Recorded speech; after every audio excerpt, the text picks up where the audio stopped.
symptoms for COVID.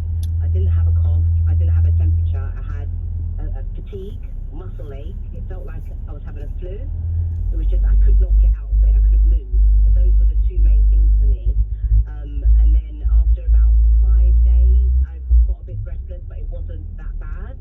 So I was never hospitalized.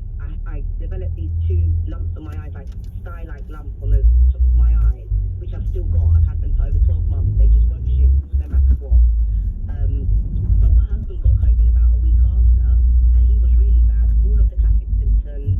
You know, I had to call the paramedics for him a couple of times, but because at that time you couldn't really get taken to hospital if you could talk, because you were still breathing. So he then got better after 3 weeks, and he, you know, after a period of 2 months, he was fine.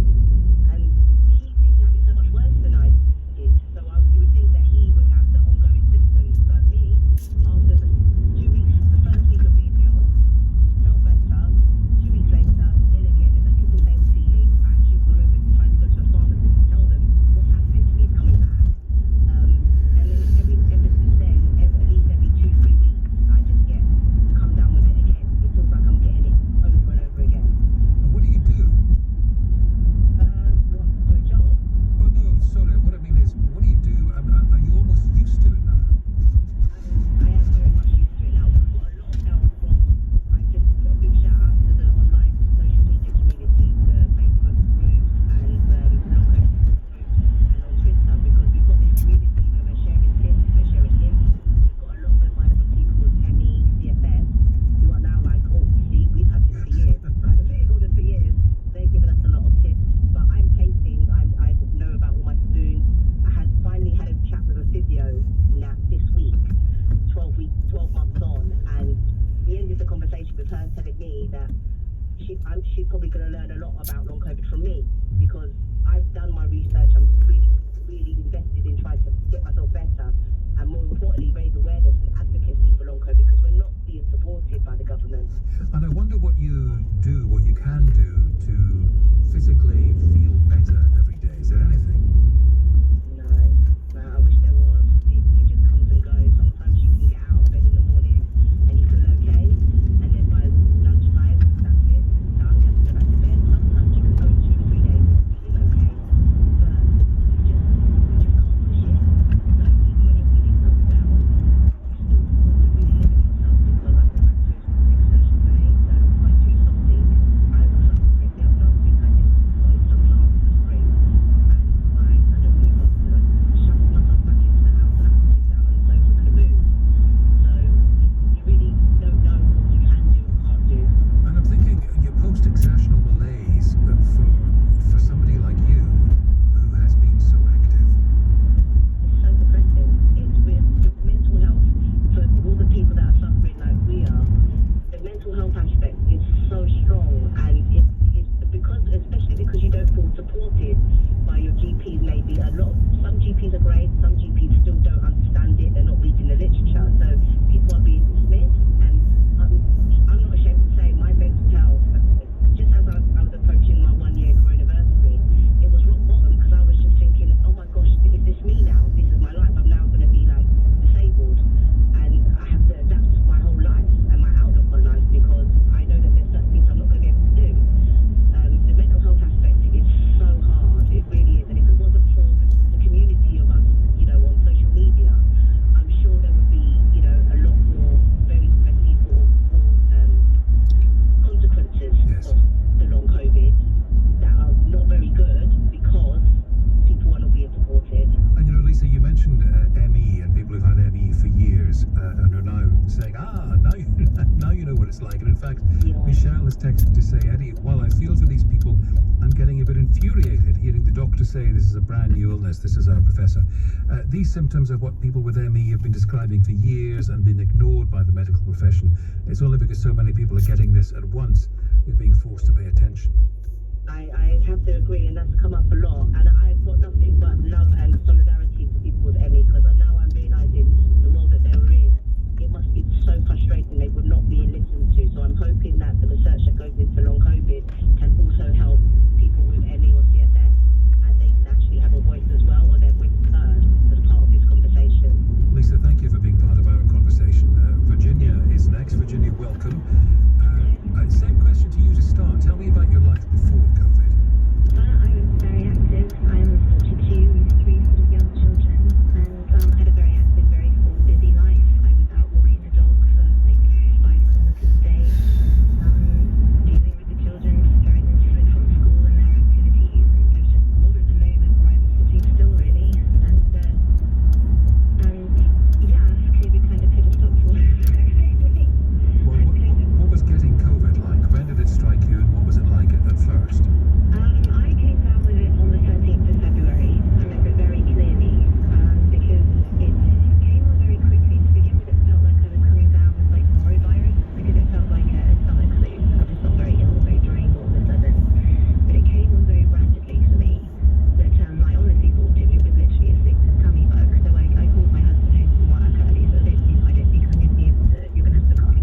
since. That's Virginia. Let me know your long COVID experience. 0345 6060973. Here's the news now from Thomas Rollins. France and Italy are among the countries expected to resume their rollouts of the AstraZeneca coronavirus vaccine. Separate reviews by the UK and EU vaccine regulators have found no evidence the jab causes blood clots. Boris Johnson says he doesn't expect a reduction in vaccine supply to have an impact on the easing of England's lockdown.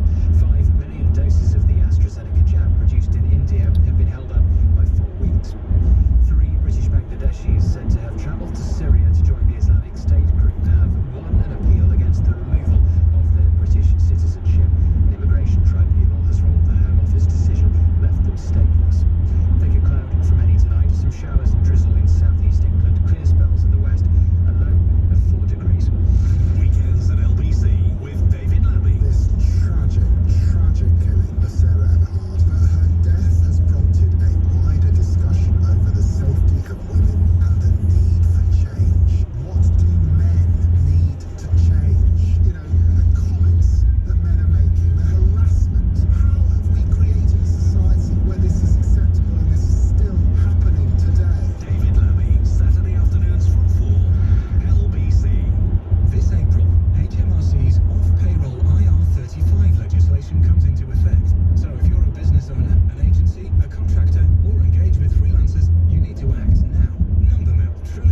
my ordeal.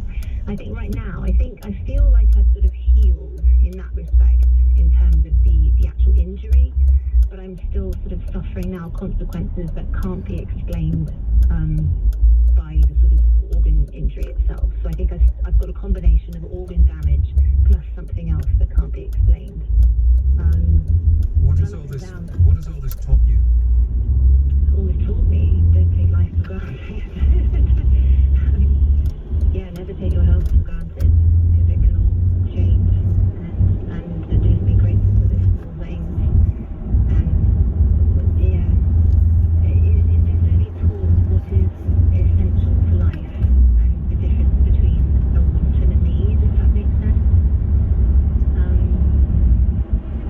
But yeah, I've been very lucky. I've been very supportive people around me, a huge supportive husband and family, and I've had a lot of supportive medical people. Well, I'm glad you're able to see that and feel it, Virginia. But my goodness, you've been through it. Thank you for taking the time to talk to me about it. 0345 6060 973. This text from Marie in the Wirral. My 7-year-old caught COVID in June.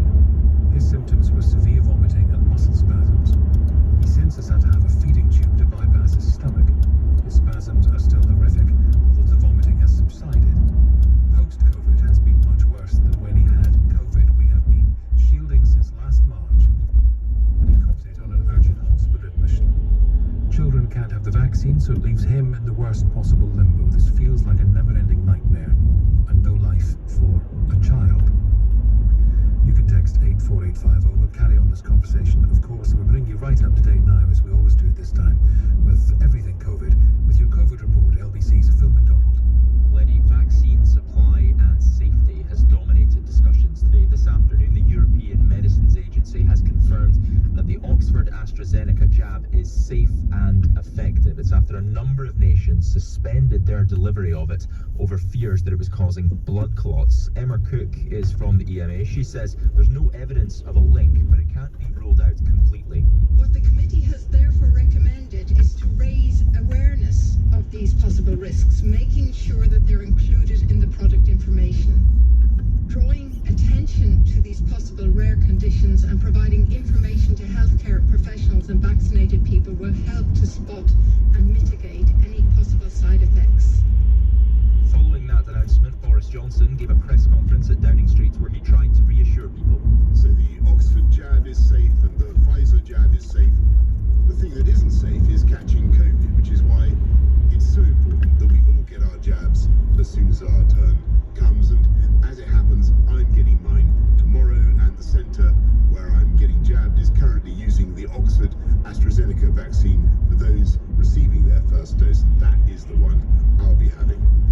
And the UK's medicines regulator, the MHRA, say they haven't found any link between the vaccine and blood clots either, but they have said that anyone who experiences a headache that lasts for more than 4 days after getting the AstraZeneca COVID jab should get medical advice. They're calling it a precautionary measure. They also say that people should get help if they have bruising away from the injection area. Now, experts insist the benefits of the vaccine outweigh any risks, and that was something that England's Chief Medical Officer, Professor Chris Whitty, echoed at the Number 10 briefing. Every drug, every vaccine, every operation is going to have some risks, often very small, including drugs that people are very used to, like aspirin. So, for example, that can cause a whole variety of problems, and yet we all would see that as a normal drug that people would just have in their bathroom cabinet.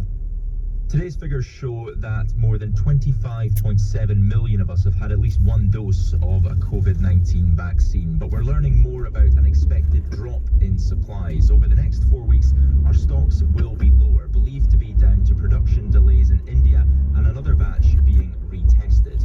Dr. Cleo Contraravdi from Imperial College London says that is normal. We are quite used to seeing retesting of material when it doesn't meet the right specifications. So it is not uncommon in these processes, and it is absolutely the right approach to go through these additional tests and make sure that the vaccine is both stable and safe to be administered. UK ministers have reassured people across the country that vaccine appointments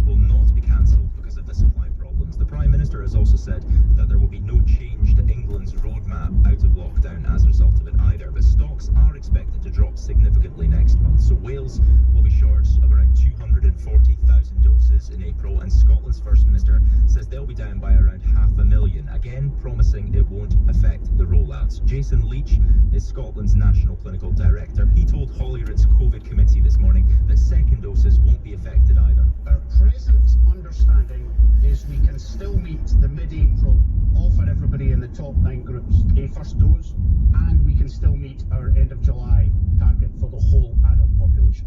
But it will inevitably mean that after the top 9, we will just have to think about who comes next and when they come. News breaking from Scotland this evening is that the country's temporary hospital, the NHS Louisa Jordan, is closing at the end of the month. It was set up in Glasgow's SECC as a precaution when the pandemic first hit last spring, but it hasn't been used to treat COVID patients and has been used as a vaccination centre instead. That'll be moving just across the road to Glasgow's Hydro Events Arena. And finally, as the UK slowly winds down COVID restrictions, the situation in France continues to deteriorate, with the country pushing to stop a third wave of the virus. From tomorrow, Paris is expected to go into a 4-week lockdown to try and curb the spread of the virus. Phil McDonald with your COVID report. We'll talk about long COVID again right after an update. Here's Thomas Watts. England's chief medical officer says there is now an overwhelming view the AstraZeneca coronavirus vaccine is safe. Boris Johnson's insisted delays to vaccine deliveries next month won't affect plans to ease England's lockdown. Police searching for a missing woman and her young daughter have found 2 bodies hidden in a home in Dundee. A cloudy night for many, clearer in the west, a low of 4 degrees. LBC Travel, I'm Anne-Marie Walsh. If you need to make a journey on the M11 southbound, it's queuing between junction 5 for Loughton and 4 for the North Circular, following a breakdown in the inside lane. In Finchley, it's very slow moving on the North Circular in both directions. That's around Henley's Corner as lane restrictions are in place for roadworks. And long delays on the A13 eastbound, that's between Canning Town and Movers Lane in Barking because of roadworks. On the tubes, no service on the Jubilee line between Wembley Park and Stanmore. Minor delays on the Hammersmith and City line and on the Circle line anti-clockwise. Coming up at 7 on LBC, Ian Dale. On the news hour, the AZ vaccine given the all clear by European regulators, but supply in the UK is tightening, and Mark Rutte wins a 4th term in the Netherlands. Ian Dale on LBC. John's laid back Easter